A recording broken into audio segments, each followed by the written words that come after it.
use incorporation in cooperatives and many other aspects.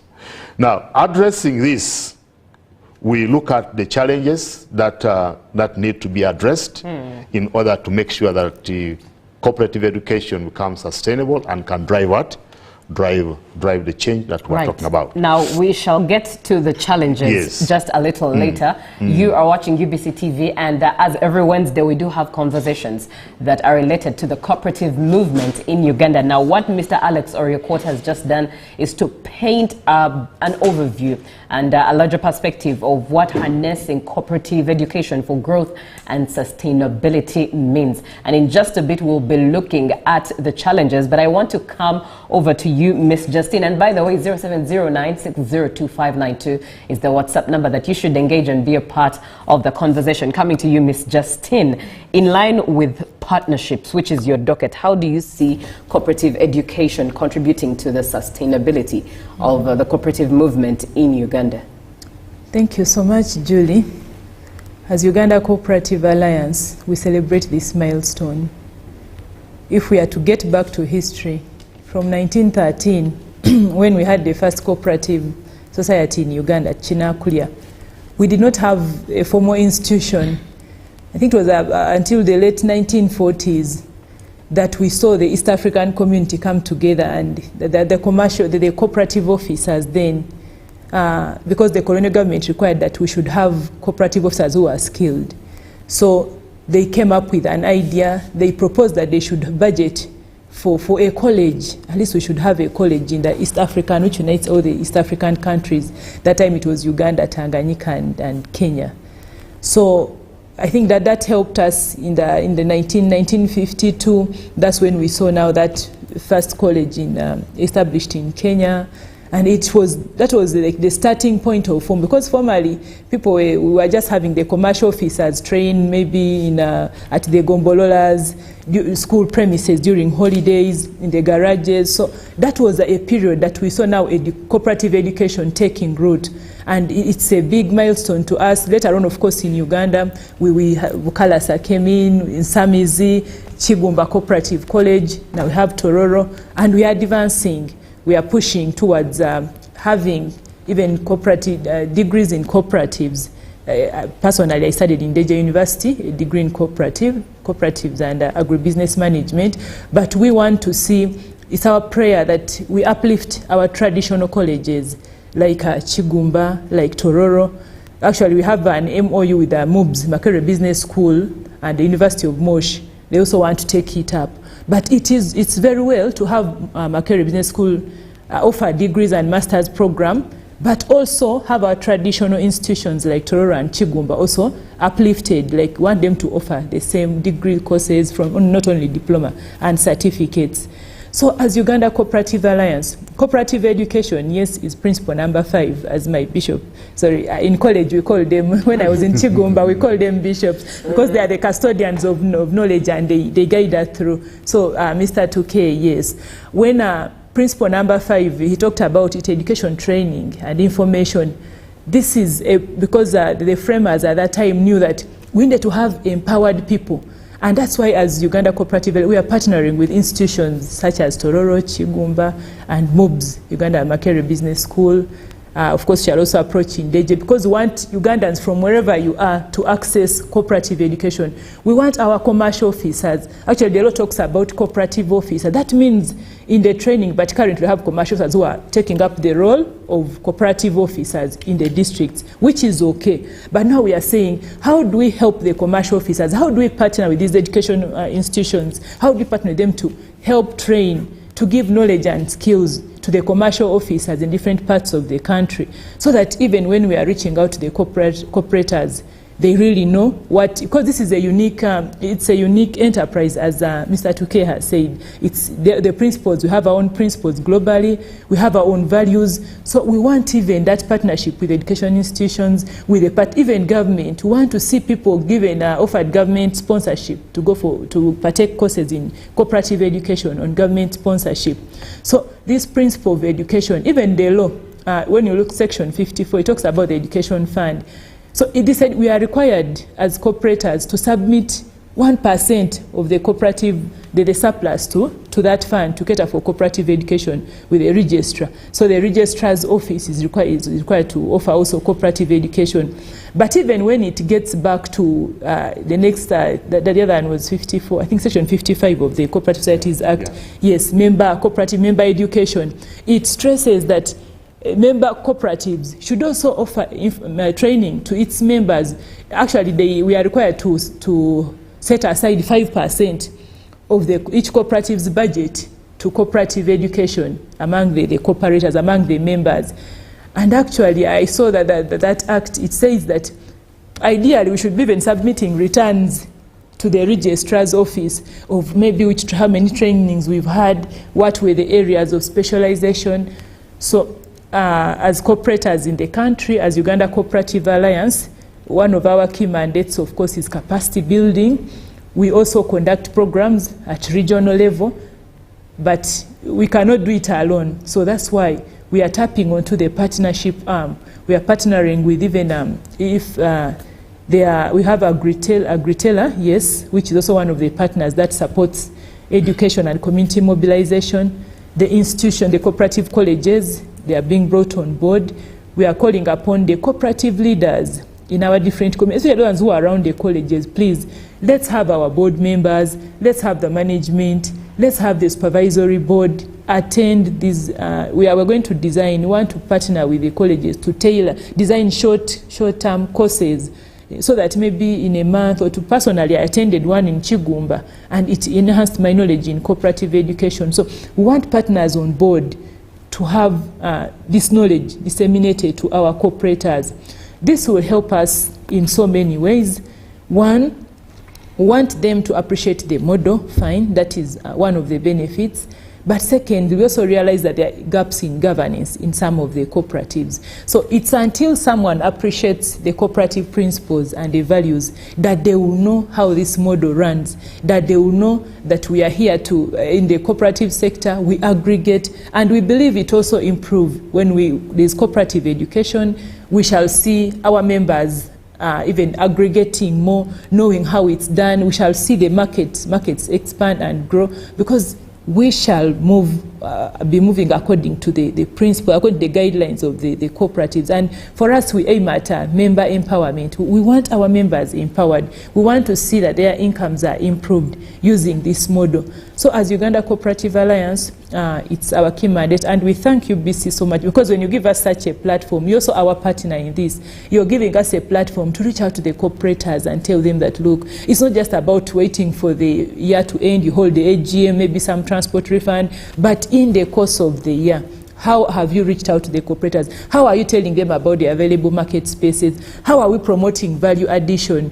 UCA, we even carry out business-to-business meetings, because we want to link the cooperators to the persons who can help them in value addition. With Cooperation Wealth Creation, you've been a key partner in this, especially in northern Uganda, where our cooperators are also offered given seeds. They are trained also, guided on how to carry out, how to conduct business through the cooperative model. Right, thank you very much. Ms. Justine Kayinza is the head of partnerships at the Uganda Cooperative Alliance, and that means she has a lot of knowledge and authority to speak into that particular direction when it comes to the cooperative movement in Uganda. Mr. Tukey, let's look at the challenges, the biggest challenges facing cooperative education in Uganda. Yeah, thank you so much once again, Julie, for this opportunity. And my colleague has already discussed and told us how the cooperative education is key when it comes to development. And in this country, you realize that cooperative education is still a little bit sluggish, because other countries that started with us together have moved. Like now we're talking about Kenya. Kenya already has a university. Tanzania has a university. They are now offering postgraduate qualifications. But for us in Uganda, we're still at a level where we started from. But that is now where we are focusing to see that we take the cooperative education to a different level altogether. But the key challenges that we are looking at is, one is the limited awareness and application of the cooperative principles and ethical values. That is key. Because these principles are universal, they're international. And once we live to this principle, once we live to these values, then we can see a different cooperative business model, different mindset within the people. Because if we sometimes people only understand or know the principles, but do not apply them. Some of them know the values, but do not want apply them. So knowledge minus action is actually equal to zero. But we need people who can be able to apply the knowledge that we have already acquired, put it into practice. Once these values and principles apply, even corruption will be reduced in our country. Right. Government will not be so much struggling to fight corruption, because the individuals themselves would be able to fight the corruption we're talking about. Two, we are looking at the limited funding to the cooperative education. And you find that these institutions need to be able to reach out to the communities. But the funding for such activities are not quite adequate enough. Because, you know, community engagement is quite key when it comes to corporate education. Because not everybody will go for formal education. That's why I find that when I talk about corporate education, it is just not about training.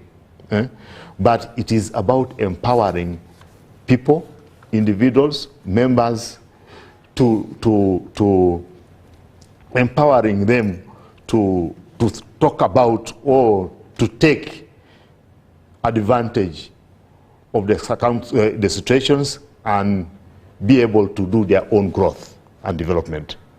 That's what corporate education is. It goes beyond only training. Right. But it is empowerment of the individual or communities to be able to sustainably develop themselves. So once that is done, it becomes easier. For people to develop. But of course, we say that this requires adequate funding so that we can be able to have something that everybody is involved in. 2 or 3 is there's also limited adoption of the modern technologies that can be able to support the movement.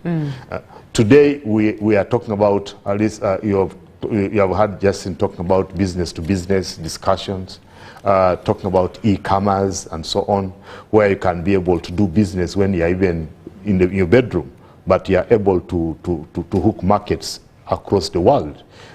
So use of technologies is quite still limited, and we need to be able to focus. So last time when we were discussing with Justin, we were saying how can we be able to develop programs that can enhance the application of technology in cooperative business models.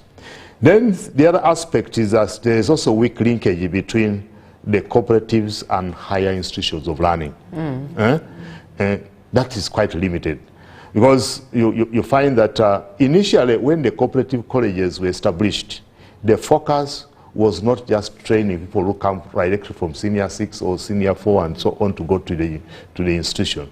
But it was focused, it was established with the aim of training those who are already in the cooperative sector.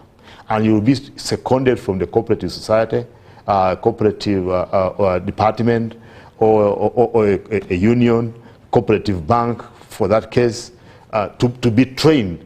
So it acted as an in-house refresher training institution that was giving capacity to already existing corporate. All those that the cooperators want to nurture, like you have our children, we want them to take over.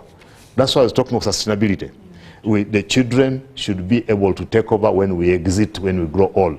So the members are asked to second children who can be taken through the education in the cooperative colleges.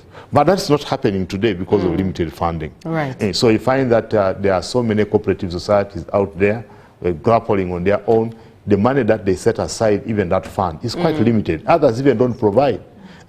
But if the adequate funding was available, then we'll be able to, maybe every quarter, we can be able to have a number of cooperative leaders, cooperative members, managers, and so on that will be trained. Some 5 years ago, we had a program called Profira.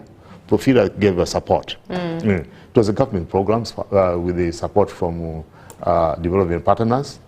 We had at least some adequate training of some SACCO managers, selected SACCO managers across the country. And we were taking them through SACCO management module that we developed at the college. Right. It is called SACCO Microfinance Management course. So most of them attended that course. But of course now the challenge which we have there is that once these people were trained, the banks came and grabbed with them. Yes. Immediately after training, the banks, because the banks now will be focusing on the people who are well trained, who can be able to interact with the communities and grow their businesses. Right. So they're quick to come and grab most of them, and now the cooperatives still remain unattended to. Lacking, yes. Yes, because if we had continuous education, then those kind of challenges will not be there. Right. And then also, because I talked of limited funding, then we also have the ambiguity in the laws. The laws that we have right now supporting cooperatives throughout the country, there are some, there's a lacuna somewhere where you find that regulations, the regulators are so many, so now the cooperators become confused. Who's supposed to regulate them? Where are they supposed to go when they have issues here and there? You are registered this way, the other one is managing you, the other one is supervising, this one is doing what, and so on. So you find that multiple regulations require multiple reporting. And they have different reporting formats and needs, right, which makes this quite very, very challenging. Then inadequate inclusion of cooperative education in basic education, like at lower level. Now we're talking about the new curriculum on secondary and say lower secondary, and now coming to upper secondary. But the inclusion of cooperative education is quite inadequate. That can be able to support and grow the young people to understand the importance of cooperatives. But because I want to interest you, Julie, is that when we look at the areas where cooperatives were deep-rooted, look at Bugisu, for example. Bugisu Cooperative Union did a very big job. And that's why I find that most of the infrastructure in Mbale are owned by the Bugisu Cooperative Union. Yeah. Those beautiful, nice, strong buildings and so on were for cooperatives. If the cooperatives were allowed to thrive the way it used to be, I think these towns and cities would be more developed. And that's why I find that many countries that have developed have always used the cooperative business model for development. But if we now go ahead and include this into the curriculum, you realize that people now will grow knowing that this is what we're supposed to do. Right. Good morning. I am Yapi Denish, a dentist here in Gulu. How can a person like me benefit from cooperatives? This is forwarded to you, Mr. Alex Oriakot. Yeah, benefiting from cooperatives is wider. First of all, we can start from your own locality. Because we believe now is that almost with the parish model, there is almost a cooperative every constituency. Every parish. Yes, there's a cooperative. So you need to be able to identify one and belong to a cooperative. That is the beginning point. Even if there is no cooperative, we can be able to mobilize people to form a cooperative.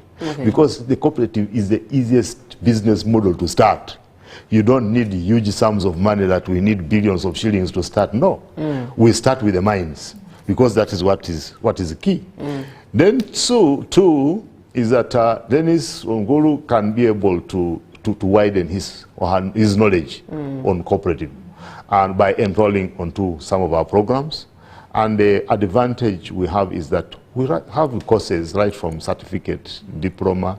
Now we are focusing on developing degree programs. So you can be able to benefit to enroll on those courses. And advantage is that at diploma level, we have both government and private sponsorship. Government sponsors at Uganda Cooperative College Tororo 160 students per year. That's a big number. That's a big number, yes. Yes, big number. 160. So you can be able to apply through the TVET. TVET is now our new law governing the college. We have the TVET Act of number 3 of 2025 that now governs, and when you need to join, you need to be able to apply through the TVET. You're taken through the interview and you'll be admitted on government.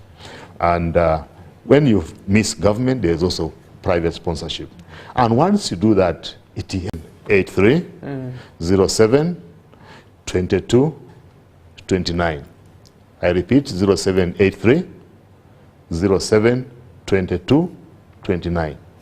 That is my contact, and can be able to call. That number is 24/7. Right. But of course, there are some other things that we don't discuss in the night. Definitely. So now on that note, allow us to take a short break. We're coming back with this conversation. We are looking at harnessing cooperative education for growth and sustainability through the cooperative vehicle. That is here in Uganda. And in studio with me is Miss Justine Kayinza, who is the head of partnerships at the Uganda Cooperative Alliance, and Mr. Alex Oriokotuke, who is the principal, Uganda Cooperative College, Tororo. 0709602592 is the WhatsApp number that you should save and engage to be a part of the show. We'll be right back in just a jiffy.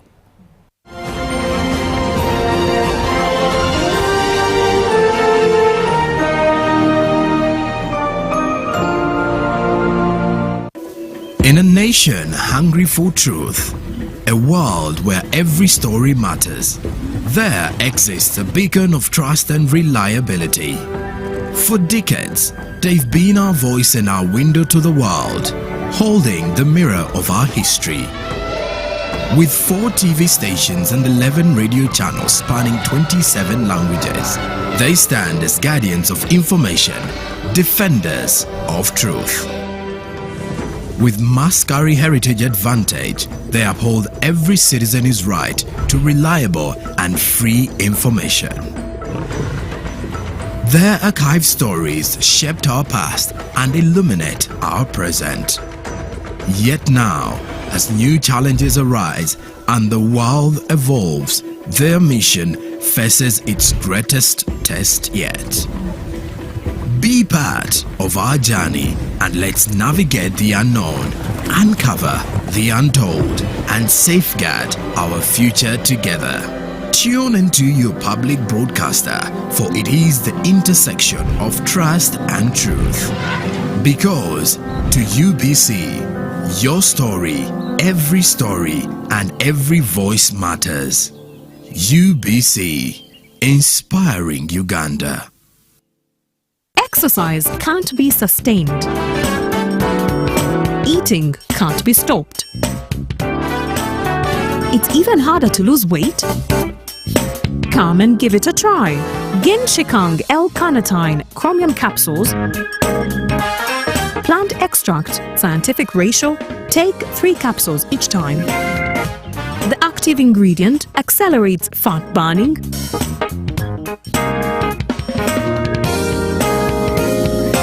Eat twice a day. Don't take a detour. Weight loss starts now.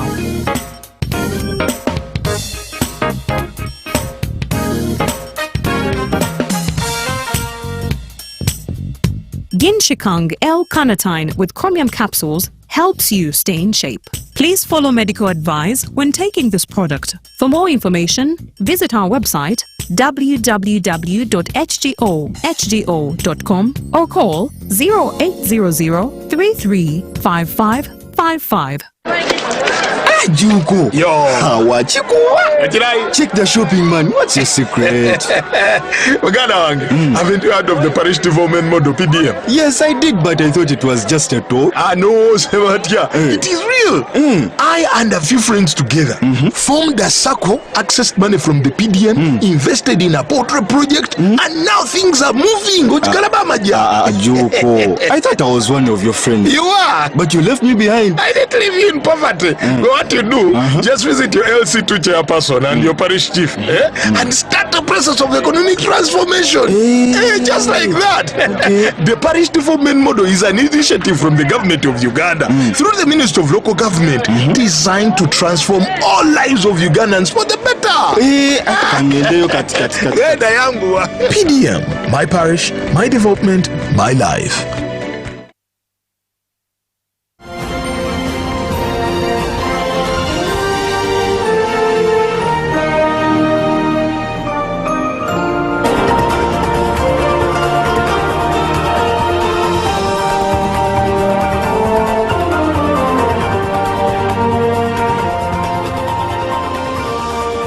A very good morning to you. Thank you so much for watching UBC TV, always here to inspire you. We are having a conversation on the cooperative movement in Uganda, and that is how harnessing cooperative education for the growth and sustainability of Uganda's economy altogether. This is Good Morning Uganda, and my name is Julie F. Nantaba. Thank you so much for your questions that are coming through. We're getting into them in just a short while, but let's continue on with the conversation. We looked at an overview of what exactly it means to harness cooperative education for growth and sustainability. We've looked at how partnerships are able to be used to contribute to the education, sustaining education of cooperatives in Uganda. And we've also looked at the challenges and some of your questions that came through. We'll be digging into them in just a little while, but let's kick this off with Justine. And Justine, really still staying, of course, with partnerships. Yes. How do partnerships, now looking at both local and international partnerships, how best can they be utilized to strengthen the cooperative education movement in Uganda? Yes, the partnerships, yes, one area I would interest them in is research into our cooperatives. Through research, we shall be able to identify the gaps. Because when we identify the gaps, that gives us direction on the areas, possible areas of training. Today, the world is evolving. We would love to work with partners in the area of digitization, adoption to the new technologies. The cooperative movement needs to adapt to the new changes that are coming up. And great thanks to Wakandi. Wakandi is one of our partners who is doing this initiative of digitizing of cooperatives. And we had an interaction also with Pearl Bank, the former Post Bank. It's now Pearl Bank. There is an application, it's Wendy. Wendy is also one of these good initiatives that cooperatives should adopt. We need to move, Mr. Tukey talked about e-commerce. We should have people on board.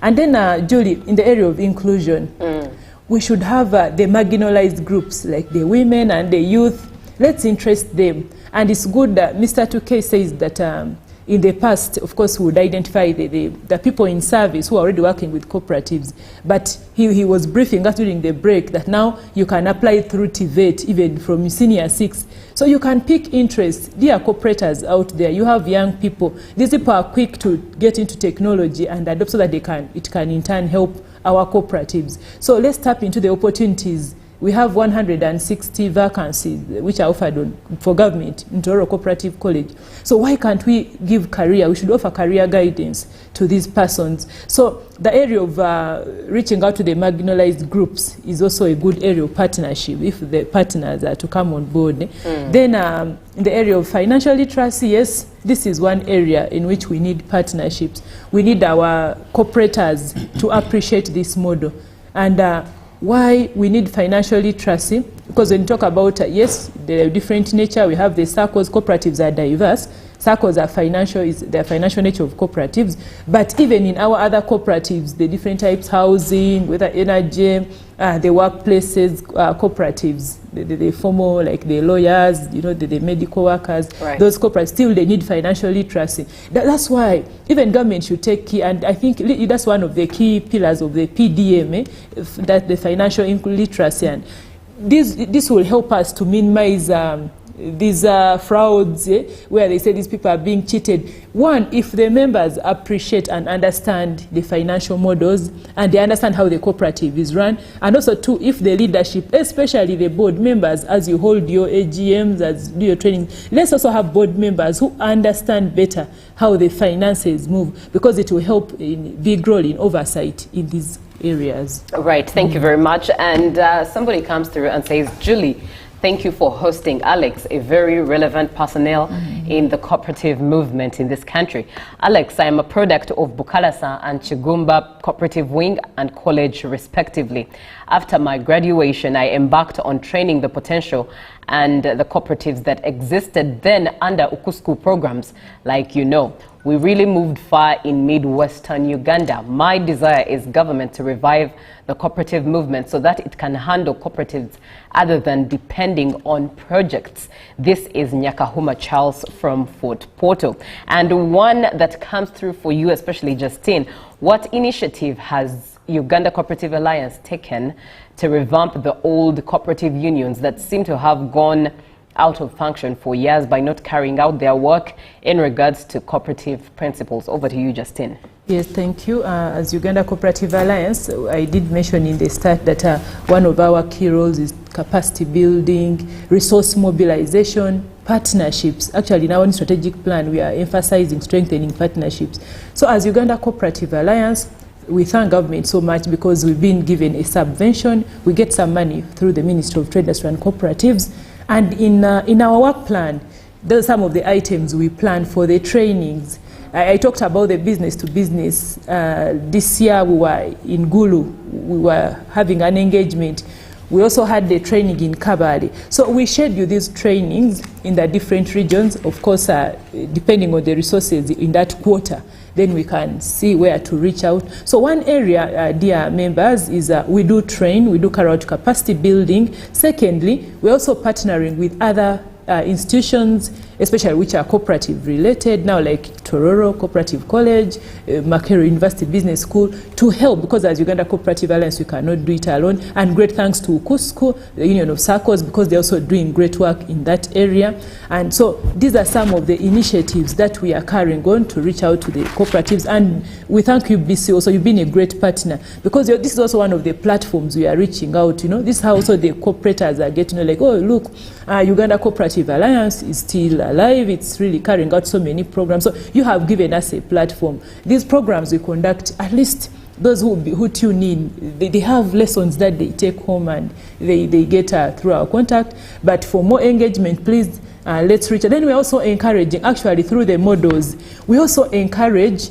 writing of proposals, the factory methodologies. We want our cooperators to adapt that so that partners, like for us, like I said, we're working with Agritela. We're even having a farmer, it's a FORT project, Farm Organization for Rural Transformation in our communities. So through even partners, we are reaching out. So our regional coordinators are actually in the field already in areas. Yesterday I saw on the platform in Bugishu, they are doing some good work in Manafa, in Fort Portal, in Busoga, all these other areas of the country. So dear cooperator, that's how we are trying to get into see that the space. And great thanks to government also for coming in, especially through the subvention, but also through supporting the MIOGAs and the PDMs to realize their goal. Right, and now this next one, I think would be best answered by Mr. Tukei. Yes. Kimaleni Michael, watching you live from Bududa district. Which combination is one supposed to do at A level before joining a college, a cooperative college, or even a P7 leaver? Can a P7 leaver join? This is over to you, Mr. Tukei. Oh, thank you so much, Kimalima Michael from Bududa. Kimaleni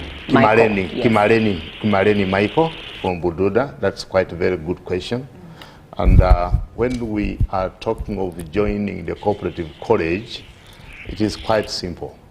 We can join through when you have completed senior 4, or you have completed senior 6, or you have completed certificate, or even those with degrees can be able to join. Because the most important thing is for you to acquire the skill and the knowledge that's required for you to transform your society, transform yourself. Now, joining if you have completed senior 4, we have quite the least requirement for joining. You only need 5 passes at O level, and those passes should be able to include things like at least one of them should be mathematics and English should be inclusive, so that you can be able to join to do a certificate course. And our certificate course runs for 2 years, and we have a certificate in cooperatives and business administration, certificate in cooperative records and information management, certificate in procurement and logistics management, a certificate in project planning and entrepreneurship development, and so on. So these are all key areas that we can be able to enroll on. Number 2, you can be able to join when you have completed senior 6. And senior 6, you only need 1 principal pass and 2 subsidiary passes in most of our courses. Now, depending on the course that you apply to, but the key subjects that are required most especially when it comes to the cooperative-related courses is that you need to have done things like entrepreneurship, you would have done economics, you'd have done mathematics. Those are key subjects, although the other ones can supplement, but the essential subjects are those key 3. At least one of those should be within your combination to you to qualify for cooperative and business administration. But there are also other courses that cut across, like public administration, with the buyers in cooperatives. So that one, any combination you can be able to enroll in. We have also accounting and finance. Of course, that one requires maths, they require economics, they require entrepreneurship. We have the project planning, we have microfinance management, we have cooperative leadership and business management, we have agribusiness financing in cooperatives, and all those courses. So depending on which course that you're enrolling in, but the major key subjects that most cut across is maths, economics, entrepreneurship. They are very key. And somebody here says, is there an electrical course for the benefit of them having the satisfaction of the answer, please?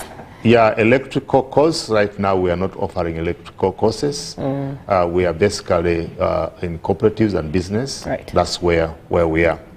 But of course, maybe the other aspect that I wanted us to point out is that how do you join the cooperative college?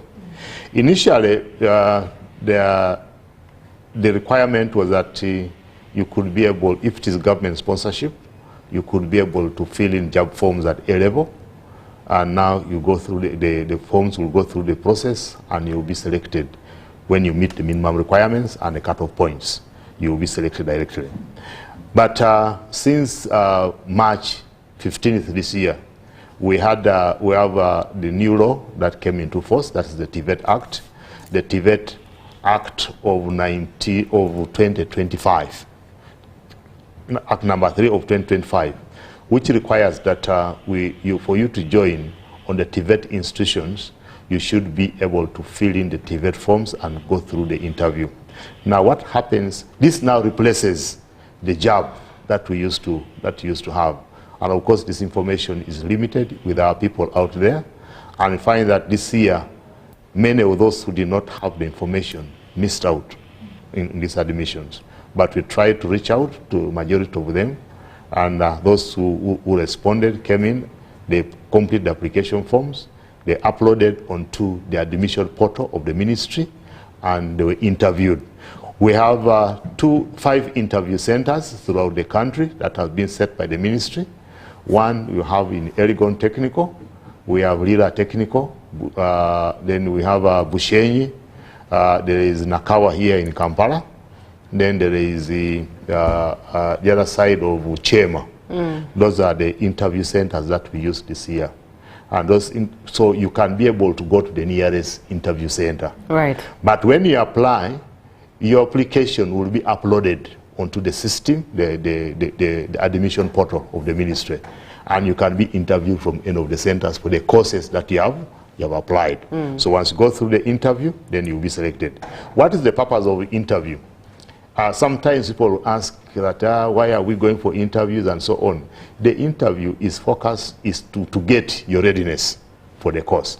Because we realize that sometimes people fill the job forms, and by the time you admit the person, find that he has already joined another private university. Because the system does not capture those who have been admitted in private institutions. So you come for interview, then we check on your readiness to take the course. Right. Such that we know that Julie has been admitted and Julie is ready to do what? To do this course. Right. Thank you very much, Mr. Tukey. Now, in the interest of time, let me ask these final two questions, which the both of you will use as your parting shots. Now, someone comes through and says, good morning, cooperators. What's the UCA plan for cooperative colleges on the fact of infrastructure, surely? And this is Achadu Susan, who is a fellow cooperator from Toro. Justin, could you speak into that? Thank you so much. The UCA plan, first of all, in our strategic plan, education, training, and information principle number 5 is a priority. And we are saying that, look, education is the way to go.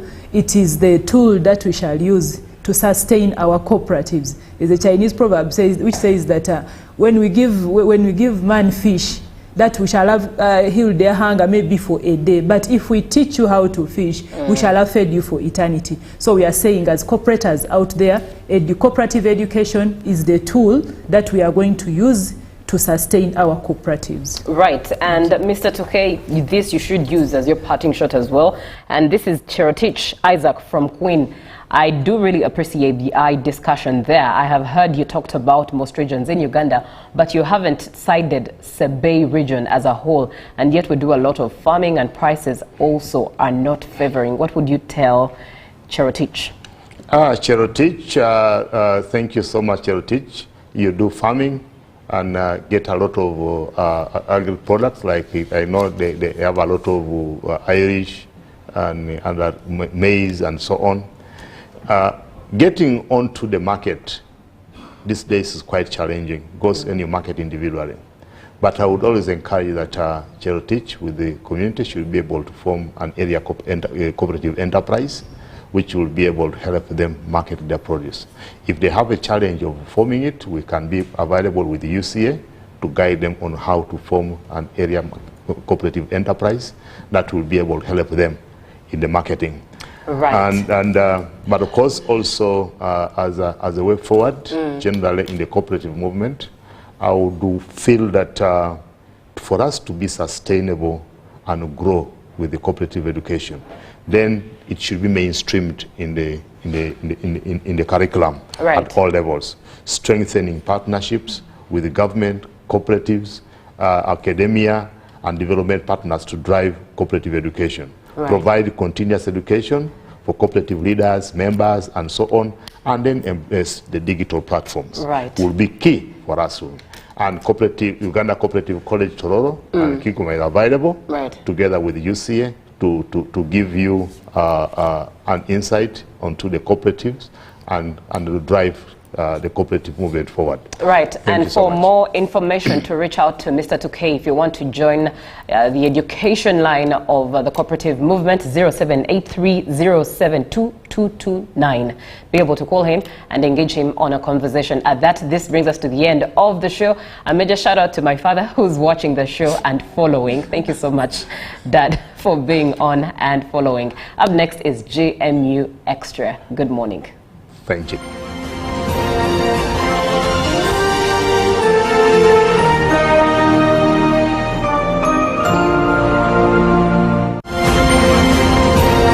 Live from UBC Studios in Kampala, this is Good Morning Uganda.